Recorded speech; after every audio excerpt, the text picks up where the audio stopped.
আজকে আমার এই দোকানটা গতকাল রাত্রে আমি করার পরে 11টায় আটকে বাড়িতে গেছি। রাত 3:28 আমার কাছে ফোন যায়, আইসা দেখি দোকান ফুরিয়া পড়ে গেছে। গত রাত্রে 3:30টার দিকে যখন আমরা সেহেরির জন্য উঠি তখন দেখতেছি যে দোকানটা আগুনে পড়তেছে। তখন মোবাইলে ফোন করে দোকানের যিনি মালিক ওনাকে জানানো হয়েছে, উনি আসা দেখতেছে, আমরা সকলে আসা দেখতেছি যে দোকানটা পুরো ছাই হয়ে গেছে। সম্ভবত লাখখানেক টাকার ওনার ক্ষয়ক্ষতি হয়ে গেছে। এই দোকানে আগুনটা মূলত তার যে চুলা আছে এই চুলার থেকেও লাগে নাই, তার যে চুলা জ্বালাবার জন্য যে বসি আছে বসির থেকেও লাগে নাই, এবং কারেন্টের যেই লাইন আছে সেখান থেকেও লাগে নাই। হতে পারে তার সাথে কারোর কোনো শত্রুতা থাকতে পারে, এই শত্রুতা জেরে হতে পারে এই দোকানেরটায় আগুন লাগিয়ে দেওয়া হয়েছে।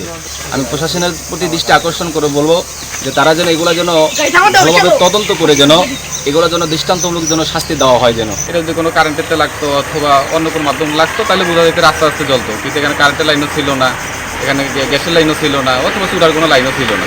এরা মানুষই ষড়যন্ত্রের মধ্যে পুরা ধরা যায়।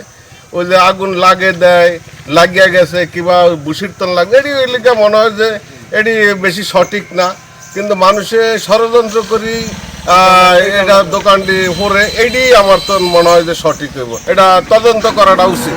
এটাই ওই পাশে আমার এক স্বাস্থ্য ভাই সবিজল নামে তার দোকানটা ওইভাবে ভরা হয়েছে।